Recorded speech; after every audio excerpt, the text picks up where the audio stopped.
Bonjour chers auditeurs et chères auditrices, nous nous retrouvons aujourd'hui lundi 6 octobre pour Il était une fois. Nous allons, frères et sœurs, aujourd'hui méditer sur la première lecture, donc tirée du livre de Jonas, le chapitre 1, verset 1 jusqu'au chapitre 2, versets 1 et 11. La parole du Seigneur fut adressée à Jonas, fils d'Amittai. Lève-toi, va à Ninive, la grande ville païenne, et proclame que sa méchanceté est montée jusqu'à moi. Jonas se leva, mais pour s'enfuir à Tarsis, loin de la face du Seigneur. Descendu à Jaffa, il trouva un navire en partance pour Tarsis. Il paya son passage et s'embarqua pour s'y rendre, loin de la face du Seigneur. Mais le Seigneur lança sur la mer un vent violent, il s'éleva une grande tempête au point que le navire menaçait de se briser. Les matelots prirent peur, ils crièrent chacun vers son Dieu, et pour s'alléger lancèrent la cargaison à la mer. Or Jonas était descendu dans la cale du navire, il s'était couché et dormait d'un sommeil mystérieux. Le capitaine alla le trouver et lui dit, « Qu'est-ce que tu fais? Tu dors? Lève-toi, invoque ton Dieu, peut-être que ce Dieu s'occupera de nous pour nous empêcher de périr. » Et les matelots se disaient entre eux, « Tirons au sort pour savoir à qui nous devons ce malheur. » Ils tirèrent au sort et le sort tomba sur Jonas. Ils lui demandèrent, « Dis-nous donc d'où nous vient ce malheur. Quel est ton métier? D'où viens-tu? Quel est ton pays? De quel peuple es-tu » Jonas leur répondit, « Je suis hébreu, moi je crains le Seigneur, le Dieu du ciel, qui a fait la mer et la terre ferme. » Les matelots furent saisis d'une grande peur et ils lui dirent, « Qu'est-ce que tu as fait là ?» Car ces hommes savaient d'après ce qu'il leur avait dit, qu'ils fuyaient la face du Seigneur. Ils lui demandèrent, « Qu'est-ce que nous devons faire de toi pour que la mer se calme autour de nous ?» Car la mer était de plus en plus furieuse. Il répondit, « Prenez-moi, jetez-moi à la mer, pour que la mer se calme autour de vous. Car je le reconnais, c'est à cause de moi que cette grande tempête vous assaille. » Les matelots ramèrent pour regagner la terre, mais sans y parvenir, car la mer était de plus en plus furieuse autour d'eux. Ils invoquèrent alors le Seigneur. « Ah Seigneur, ne nous fais pas mourir à cause de cet homme, et ne nous rends pas responsables de la mort d'un innocent, car toi tu es le Seigneur, ce que tu as voulu, tu l'as fait. » Puis ils prirent Jonas et le jetèrent à la mer. Alors la fureur de la mer tomba. Les hommes furent saisis par la crainte du Seigneur, ils lui offrirent un sacrifice accompagné de vœux. Le Seigneur donna l'ordre à un grand poisson d'engloutir Jonas. Jonas demeura dans les entrailles du poisson 3 jours et 3 nuits. Alors le Seigneur parla au poisson, et celui-ci rejeta Jonas sur la terre ferme. Frères et sœurs, la lecture de ce jour est une lecture que j'aime particulièrement parce que elle met en lumière, frères et sœurs, une tension qu'il y a dans notre vie de foi entre notre liberté de dire oui à Dieu et le fait que Dieu nous poursuive parfois pour que justement nous puissions lui dire oui.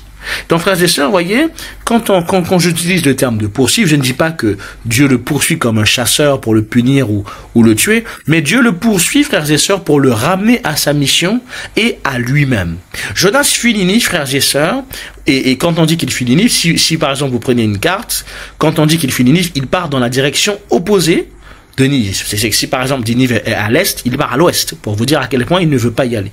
Mais, vous voyez, Dieu va provoquer la tempête, préparer le grand poisson, faire le poisson l'avaler et le rejeter sur les brages. Donc, le ramener finalement sur la terre qu'il vient de quitter. Et Dieu n'agit pas ainsi pour le briser, mais pour le corriger et le convertir. Vous voyez, frères et sœurs, la poursuite divine, ce que je choisis d'appeler la poursuite divine, est une fidélité que le Seigneur a envers nous et non une contrainte. Je m'explique. Dire que Dieu nous poursuit, frères et sœurs, c'est reconnaître qu'il est plus fidèle à son dessein que nous le sommes à notre refus. Voyez, c'est-à-dire que quand le Seigneur vous poursuit, ça vous dit la détermination qu'il a à ce que son projet s'accomplisse. Et qui s'oppose justement à la détermination que nous avons nous-mêmes à fuir nos responsabilités. Parce que c'est de ce dont il s'agit. Lorsque nous avons des responsabilités qui nous sont données par Dieu et que nous les fuyons, le Seigneur nous poursuit pour qu'on puisse les accomplir. Et on verra pourquoi. Parce que frères et sœurs, vous voyez, Dieu ne viole jamais notre libre arbitre. Hein. Attention, hein. Dieu ne nous force jamais à lui dire oui. Et certains d'entre vous, peut-être que vous dites, mais si, il nous force à dire oui, puisque de toute façon, si on dit pas oui, on n'a pas la paix. Sauf que, frères et sœurs, il faut bien comprendre que la poursuite de Dieu, elle est là pour non seulement nous persuader, mais aussi nous éduquer. Dieu respecte notre liberté tout en nous éveillant à la vérité. Et la vérité, frères et sœurs, c'est que nous sommes amenés, parfois, à accepter la responsabilité que nous avons. C'est ça la vérité. Et la vérité, c'est que parfois, fuir nos responsabilités nous causera plus de tort qu'autre chose. Et donc, pour éviter que ce tort ne nous accable, le Seigneur nous poursuit pour nous faire accomplir ce que l'on doit accomplir. Vous voyez, frères et sœurs, la poursuite de Dieu, elle est très pédagogique. Vous voyez, Jonas fuit, Dieu le rejoint, Jonas s'irrite, Dieu lui explique, Jonas boude et Dieu persévère. Et parfois, c'est ce que nous faisons. Hein. Nous fuyons le Seigneur nous rejoint, du coup on se fâche parce que on n'a pas ce qu'on veut, etc. Dieu nous explique pourquoi il a agi comme ça envers nous.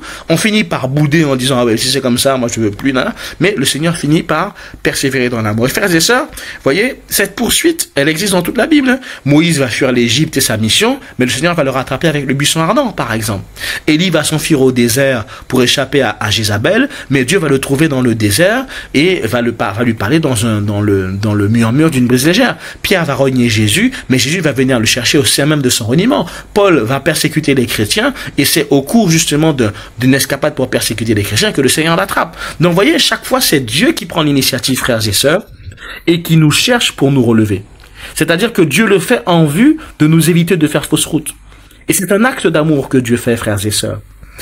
Dieu ne force pas notre liberté, mais il nous rend impossible de fuir nos responsabilités. C'est-à-dire qu'il faut distinguer deux choses. Il y a la contrainte extérieure, où on nous oblige de manière physique ou morale à obéir. Et puis, il y a la présence insistante de la vérité et de l'amour qui attire à la liberté et la met en crise.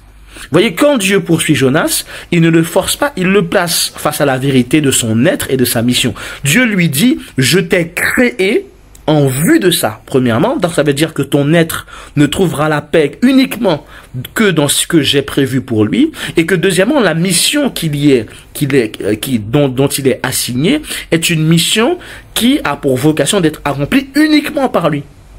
Mais non, Jonas peut dire non, frères et sœurs, et il le fait d'ailleurs jusqu'au bout, hein. Mais il découvre qu'à force de dire non, il perd la paix intérieure. Parce qu'il refuse ce pourquoi il a été appelé, et même, je dirais même, ce pourquoi il a été créé. Autrement dit, Dieu ne supprime pas la liberté, mais il révèle la profondeur de notre liberté, frères et sœurs, en nous poursuivant.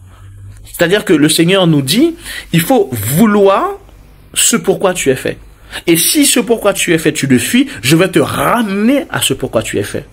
Donc, frères et sœurs, on est obligé de dire oui pour avoir la paix, pas parce que le Seigneur veut que nous disions oui, mais parce que ce oui que nous devons donner correspond à ce que nous sommes et au désir que nous portons au plus profond de nous-mêmes, à ce pourquoi Dieu nous a appelés. Vous voyez, c'est comme lorsque vous aimez quelqu'un, vous tombez amoureux, si je vous dis de ne plus aimer cette personne-là, vous ne pouvez plus ne plus l'aimer. Parce que votre cœur, frères et sœurs, sait qu'il est fait pour ça. Donc vous ne pouvez plus lui dire ne sois plus amoureuse de cette personne-là. Vous voyez? Et c'est exactement ce que dans la théologie, frères et sœurs, on appelle la liberté de la grâce. C'est que, vous voyez, pour reprendre l'exemple de Jonas, Dieu ne se contente pas d'imposer, il dialogue et il explique. Vous voyez, c'est pas une chasse à l'homme, mais c'est une formation intérieure pour mener à la conversion. Donc le refus est possible. Mais si tu dis non, ta vie sera stérile. Ta vie sera stérile, pas parce que Dieu te punit d'avoir dit non, mais parce que le fait que tu dises non va te faire prendre des chemins que tu n'étais pas censé prendre et qui ne correspondent pas à ce que tu es. Et donc forcément tu ne vas pas porter de fruits, pas parce que Dieu te bloque ou Dieu te met des obstacles ou Dieu te punit, mais parce que ça correspond pas à ce que tu es. Et frères et sœurs, parmi nous il y a des frères et des sœurs qui fuient comme ça leur vocation. Ils fuient ce pourquoi ils sont appelés, ils fuient les responsabilités que le Seigneur leur demande de prendre. Et ce n'est pas Dieu qui nous retire la paix, frères et sœurs. C'est nous qui quittons la zone de la paix quand nous fuyons notre vocation. Et donc c'est la conséquence du refus de la vérité de ne plus avoir la paix, de ne plus réussir à dormir, d'avoir une vie qui soit fragmentée, d'avoir une vie qui soit incohérente, d'avoir une vie qui soit instable. C'est parce que tu fuis que ta vie est comme ça. Pas parce que le Seigneur te punit. Et donc, en termes pour dire les choses très clairement, frères et sœurs, on va donner des exemples. Le cas de quelqu'un qui est appelé au sacerdoce, qui est appelé à la vie de prêtre, par exemple. Mais qui s'efforce de dire que il n'est pas appelé à ça, il a peur de la solitude, il a peur du renoncement, il a peur du regard des autres, donc il choisit de se marier. Il se marie, il fonde une famille. Il fonde sa famille, premièrement, il n'arrive jamais à avoir la paix dans son foyer. Deuxièmement, il a l'impression qu'il est en train de passer à côté de sa vie. Troisièmement, il n'y a pas de fécondité dans son couple. Voyez? Et à chaque fois qu'on lui parle des prêtres, il y a quelque chose qui s'agite en lui, il est troublé, ça le fait réfléchir, etc., etc. À ce moment-là, Dieu te poursuit pour te dire et te révéler que le chemin que tu as pris là n'était pas le chemin qui initialement était prévu pour toi. Donc forcément, tu ne peux pas y être heureux. Parce que Dieu n'a pas voulu que tu sois là. C'est toi qui as forcé pour être là. Et c'est pour ça que cette paix-là, du coup, tu ne pourras pas l'avoir tant que tu ne seras pas revenu dans ce que Dieu te demande. Ensuite, frères et sœurs, vous voyez, un autre exemple que je vous donne, l'appel à pardonner qu'on refuse souvent. Tu as été trahi par un proche. Tu pries, tu fais grande prière, grande litanie, grand chapelet. Tu veux passer à autre chose. Tu dis non, il faut que je passe à autre chose, mais la blessure reste. Chaque fois que tu penses avoir tourné la page, un événement, une personne, une parole, une lecture te fait revenir à cette blessure-là avec la sœur ou le frère. Tu dis, ah non, c'est pas possible, j'ai pardonné, pourquoi c'est là? Tu n'as pas pardonné. C'est parce que tu n'as pas pardonné que Dieu te tourmente. Dieu te tourmente pour te dire qu'il faut que cette plaie-là, tu la refermes clairement et proprement. Et pas que tu fasses semblant d'avoir pardonné. Donc Dieu te ramène à cette souffrance-là que tu as de ne pas avoir pardonné, pour que ce pardon-là, tu le vives en vérité. Et dans sa patience, Dieu revient encore, et encore, et encore, jusqu'à ce qu'un jour tu lâches prise et que tu découvres la paix. Un autre exemple que je vous donne. Les gens qui sont appelés à s'engager au service de l'Église, qui sont appelés à prendre des places dans l'église, mais qui ne le font pas, et qui disent toujours, plus tard, quand j'aurai le temps, quand j'aurai ci, quand j'aurai ça. Mais qui, vous voyez, peu à peu, vous voyez, ils font leur vie, hein. Ils font leur vie marche, ils réussissent, etc. Et quand ils ont réussi, ils ont un vide intérieur qui est sidéral et qui ne les quitte pas. Ils ne sont pas heureux, pourtant ils ont tout ce pourquoi ils ont travaillé. Et, frères et sœurs, ils n'ont pas ce sentiment d'accomplissement. Pourquoi? Parce que Dieu t'a appelé à servir dans son église. Tu as fui cette vocation-là pour te réfugier dans les choses du monde. Sauf que tu vas te rappeler à ce moment que les choses du monde ne réussissent pas. Donc quand Dieu fait ça, ce n'est pas que Dieu te punit pour ne pas que tu réussisses. Il te montre et il te révèle que la pleine réussite pour ta vie, eh bien, elle était prévue dans un service ecclésial. Mais que comme tu as fui ce service-là, cet épanouissement que tu devais avoir, que tu devais développer, eh bien, tu ne l'as pas. Et certains d'entre nous, on persiste dans la bêtise. On persiste dans la bêtise, frères et sœurs. Il y a des personnes qui refusent de se convertir, qui mènent une double vie. On prie le dimanche, la semaine on vit dans le péché de manière habituelle. Tu sais que ce que tu fais est mal, mais tu te dis, je gère. Et puis Dieu est miséricordieux. Et puis Dieu connaît ma vie. Et puis Dieu connaît mon cœur. On est dans ça, hein? Mais à chaque confession, à chaque fois que on te parle de confession, tu as du mal. C'est difficile. À chaque homélie, il y a un truc qui te pique sur ta vie. Tu as l'impression que les homélies sont ciblées pour toi. Ça veut dire que là, tu es en train d'essayer de fuir.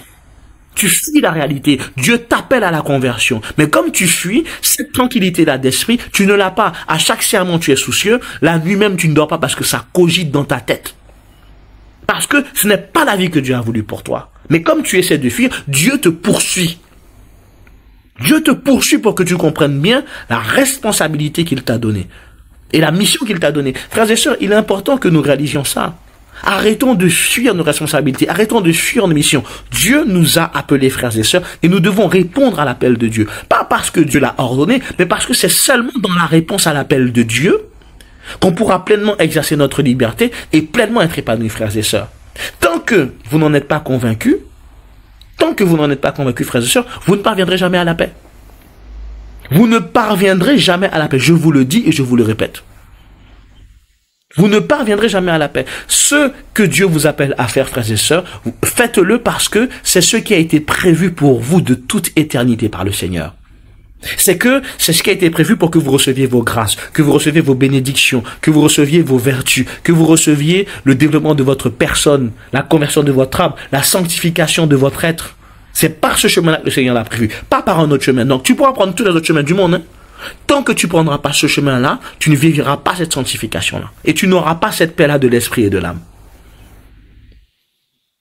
Alors, frères et sœurs, prions aujourd'hui pour que le Seigneur nous accorde à chacun et à chacun d'entre nous de regarder la réalité en face des appels qui nous sont donnés pour pouvoir mettre en œuvre et s'engager dans les chemins que le Seigneur a dressés pour nous, pour que nous ne puissions pas, frères et sœurs, passer à côté de notre vocation et le regretter toute notre vie, vivre dans l'amertume, vivre dans le remords, vivre dans la tourmente, mais que nous puissions accepter ce projet-là que le Seigneur a pour nous. Au nom du Père, et du Fils, et du Saint-Esprit. Amen.